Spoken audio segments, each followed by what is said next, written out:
ನಮಸ್ಕಾರ ಸ್ನೇಹಿತರೆ, insight story Kannada ಚಾನಲ್ಗೆ ನಿಮ್ಮೆಲ್ಲರಿಗೂ ಸ್ವಾಗತ. ಜಗತ್ತಿನ ಸೂಪರ್ ಪವರ್ ದೇಶ ಶ್ರೀಮಂತ ರಾಷ್ಟ್ರ ಅಮೆರಿಕ ಈಗ ವಿನಾಶದ ಅಂಚಿನಲ್ಲಿ ಬಂದು ನಿಂತಿದೆಯಾ? ಹೌದು ಸ್ನೇಹಿತರೆ, ನೀವು ಕೇಳ್ತಿರೋದು ನಿಜ. ಅಧ್ಯಕ್ಷ ಡೊನಾಲ್ಡ್ ಟ್ರಂಪ್ ಅವರ ಅಮೆರಿಕ ಫಸ್ಟ್ ಎಂಬಾಟ ಈಗ ಆ ದೇಶದ ಪಾಲಿಗೆ ಮೃತ್ಯು ಕಂಟಕವಾಗಿ ನಿಂತಿದೆ. ಭಾರತ, ಚೀನಾ, ಯುರೋಪ್ ಮೇಲೆ ಸುಂಕದ ಯುದ್ಧವನ್ನು ಸಾರಿದ್ದ ಟ್ರಂಪ್ ಈಗ ಅಮೆರಿಕದ ಒಳಗೆ ಭಾರೀ ಬೆಲೆ ಏರಿಕೆ ಮತ್ತು ಆರ್ಥಿಕ ಕುಸಿತಕ್ಕೆ ಕಾರಣವಾಗಿದ್ದಾರೆ. ಡಾಲರ್ ಮೌಲ್ಯ ಕುಸಿಯುತ್ತ ಅಮೆರಿಕದ ಜನರು ಬೀದಿಗೆ ಬರ್ತಾರೆ. ಇವತ್ತಿನ ಈ ವಿಡಿಯೋದಲ್ಲಿ ಟ್ರಂಪ್ ಅವರ ಹುಚ್ಚಾಟದಿಂದ ಅಮೆರಿಕ ಹೇಗೆ ದಿವಾಳಿ ಆಗುತ್ತೆ ಎಂಬ ಅಗತ್ಯಕರ ಸಂಗತಿಗಳನ್ನು ನೋಡೋಣ.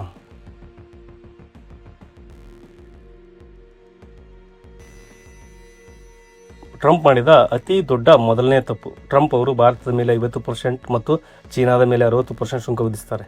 ಅವರ ಲೆಕ್ಕಾಚಾರ ಏನಂದರೆ, ಹೊರಗಿನ ವಸ್ತುಗಳು ದುಬಾರಿಯಾದರೆ ಜನ ಅಮೆರಿಕದಲ್ಲೇ ತಯಾರಾದ ವಸ್ತುಗಳನ್ನು ಕೊಂಡುಕೊಳ್ತಾರೆ ಅಂತ. ಆದರೆ ಅಲ್ಲೇ ಅಸಲಿ ಟ್ವಿಸ್ಟ್ ಇರೋದು. ಅಮೆರಿಕದ ಕಂಪನಿಗಳಿಗೆ ಬೇಕಾದ ಕಚ್ಚಾ ವಸ್ತುಗಳು ಬರುವುದೇ ಭಾರತ ಮತ್ತು ಚೀನಾದಿಂದ. ಈಗ ಆ ವಸ್ತುಗಳ ಬೆಲೆ 50% ಹೆಚ್ಚಾಗಿರೋದ್ರಿಂದ ಅಮೆರಿಕದ ಒಳಗೆ ಉತ್ಪಾದನಾ ವೆಚ್ಚ ಕೂಡ ಗಗನಕ್ಕಿರುತ್ತೆ.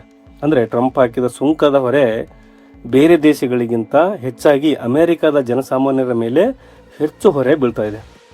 ಇನ್ನು ಗಗನಕ್ಕೇರಿದ ಬೆಲೆ ಮತ್ತು ಅಲ್ಲಿ ಜನರ ಆಕ್ರೋಶಕ್ಕೆ ಕಾರಣವಾಗಿದ್ದಾರೆ. ಇವತ್ತು ಅಮೆರಿಕದ ಸೂಪರ್ ಮಾರ್ಕೆಟ್ಗಳಲ್ಲಿ ಹಣ್ಣು, ತರಕಾರಿ, ಎಲೆಕ್ಟ್ರಾನಿಕ್ಸ್ ಮತ್ತು ಬಟ್ಟೆಗಳು ಬೆಲೆ ದುಪ್ಪಟ್ಟಾಗಿ ನಿಂತಿದೆ. ಸಾಮಾನ್ಯ ಅಮೆರಿಕನ್ನರು ಒಂದೊತ್ತಿಗೆ ಊಟಕ್ಕೂ ಕೂಡ ಕಷ್ಟಪಡುವ ಸ್ಥಿತಿ ನಿರ್ಮಾಣವಾಗಿದೆ.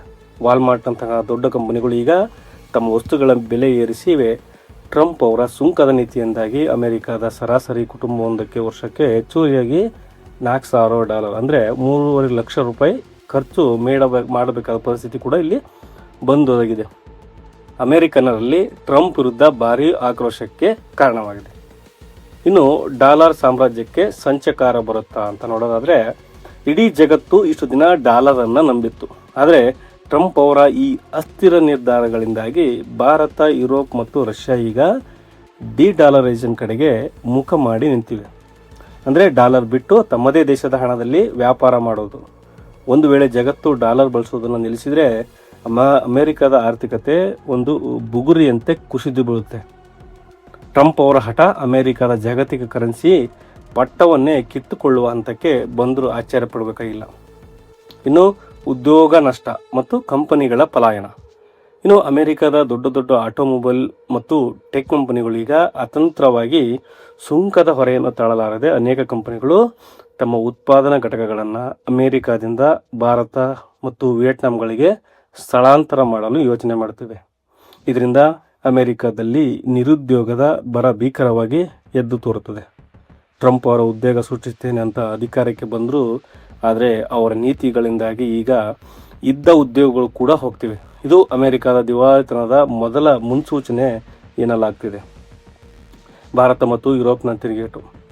ಭಾರತ ಈಗ ಅಮೆರಿಕದ ಬೇಳೆಕಾಳುಗಳ ಮೇಲೆ ಸುಂಕವನ್ನು ಹಾಕಿದೆ. ಯುರೋಪ್ ಅಮೆರಿಕದ ಹಾರ್ಲೆ ಡೇವಿಡ್ಸನ್ ಮತ್ತು ಟೆಕ್ ಕಂಪನಿ ಮೇಲೆ ಸುಂಕ ವಿಧಿಸಿದೆ. ಈ ರಿವೆಂಜ್ ಟ್ಯಾರಿಫ್ನಿಂದಾಗಿ ಅಮೆರಿಕ ರಫ್ತು ಉದ್ಯಮ ನೆಲ ಕಚ್ಚುವ ಸಾಧ್ಯತೆ ಇದೆ.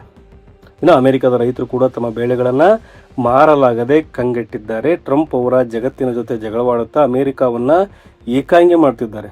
ಶತ್ರು ದೇಶಗಳಿಗಿಂತ ಮಿತ್ರ ದೇಶಗಳೇ ಈಗ ಅಮೆರಿಕದಿಂದ ದೂರ ಸರಿಯುತ್ತಿವೆ. ಈಗ ಗ್ರೀನ್ಲ್ಯಾಂಡ್ ಸಲುವಾಗಿ ಕೂಡ, ಗ್ರೀನ್ಲ್ಯಾಂಡ್ ಒಂದು ದೊಡ್ಡ, ಅದರಿಂದನೂ ಕೂಡ ಈಗ ನ್ಯಾಟೋ ಪಡೆಯನ್ನು ಒಡೆದು ಹೋಗುವ ಲೆಕ್ಕಕ್ಕೆ ಕೂಡ ಬಂದಿದೆ. ಆ ನ್ಯಾಟೋ ಪಡೆಯಲ್ಲಿ ಸದಸ್ಯರು ಕೂಡ ಈಗ ಅಮೆರಿಕದ ವಿರುದ್ಧ ತಿರುಗಿ ಬಿದ್ದಿದ್ದಾರೆ.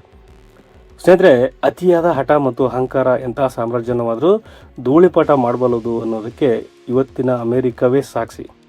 ಟ್ರಂಪ್ ಅವರ ಈ ಆರ್ಥಿಕ ನೀತಿಗಳು ಬದಲಾಗದಿದ್ದರೆ 2026 ಅಂತ್ಯದ ವೇಳೆಗೆ ಅಮೆರಿಕ ಮಹಾಕುಸಿತವನ್ನು ಕಾಣುವುದು ಖಚಿತ. ನಿಮ್ಮ ಪ್ರಕಾರ ಟ್ರಂಪ್ ಮಾಡುವುದು ಸರಿಯೇ ಅಥವಾ ಅಮೆರಿಕ ತನ್ನ ಹಳೆಯ ಗೆಳೆಯರ ಮೇಲೆ ಕೈ ಜೋಡಿಸಬೇಕು? ಕಮೆಂಟ್ ಮಾಡಿ ತಿಳಿಸಿ. ಈ ವಿಡಿಯೋ ಇಷ್ಟ ಆದರೆ ದಯವಿಟ್ಟು ಲೈಕ್ ಮಾಡಿ. ಹಾಗೆ ಅಂತಾರಾಷ್ಟ್ರೀಯ ರಾಜಕೀಯದ ಇಂತಹ ಕಟು ಸತ್ಯಗಳಿಗಾಗಿ ಇನ್ಸೈಟ್ ಸ್ಟೋರಿ ಕನ್ನಡ ಚಾನಲನ್ನು ಸಬ್ಸ್ಕ್ರೈಬ್ ಮಾಡಿ. ಜೈ ಹಿಂದ್, ಜೈ ಕರ್ನಾಟಕ.